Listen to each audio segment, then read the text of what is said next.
ارے نادان لوگو، تم اپنی ماں کا دل دکھا کر کون سی جنت ڈھونڈتے ہو؟ دعائیں بھی راستے میں ٹھہر جاتی ہیں، دل دکھا کر ماں کا اللہ سے بھی امید نہ رکھنا۔ دنیا میں سب سے کمزور عورت ماں ہوتی ہے۔ آپ کو کبھی خبر نہیں ہوگی جب وہ دکھ میں ہوتی ہے، کیونکہ وہ آپ کو اپنا دکھ نہیں بتاتی، کیونکہ وہ آپ سے بہت پیار کرتی ہے۔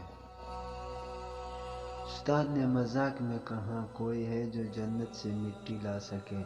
دوسرے دن ایک بچہ تھوڑی سی مٹی کسی چیز میں ڈال کر لے آیا اور بولا، استاد جی آپ نے کل جنت کی مٹی مانگی تھی۔ استاد اور پوری کلاس کے بچوں نے حیرانگی سے پوچھا، یہ کہاں سے لائے ہو؟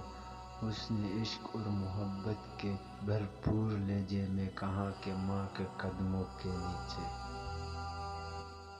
اگر تم 70 سال تک خانہ کعبہ کا طواف کر کے اس کی نیکیاں ماں باپ کو ہدیہ کرتے رہے، تب بھی تم آنسو کے اس قطرے کا بوجھ ہلکا نہیں کر سکتے جو تمہاری بدسلوکی کی وجہ سے تمہارے ماں باپ کی آنکھ سے گرتا ہے۔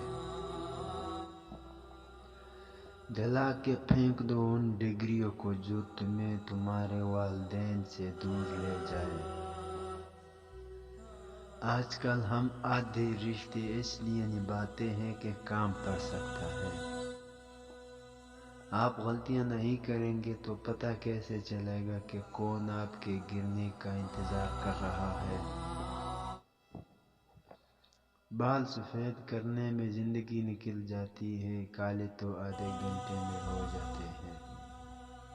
عطر سے کپڑوں کو مہکانا بڑی بات نہیں، مزہ تو تب ہے جب کردار سے خوشبو نکلے۔ کم ترین علم وہ ہے جو زبان پر رہے اور بلند ترین علم وہ ہے جو کردار سے ظاہر ہو۔ علم یہ نہیں کہ بات کتنی گہری ہے اور الفاظ کتنے مشکل ہے، علم یہ ہے کہ بات کتنی ضروری ہے اور الفاظ کتنے سادہ ہے۔ خالق سے مانگنا سنت ہے، اگر دے دے تو رحمت، نہ دے تو حکمت۔ مخلوق سے مانگنا ذلت ہے، اگر دے دے تو احسان، نہ دے تو شرمندگی۔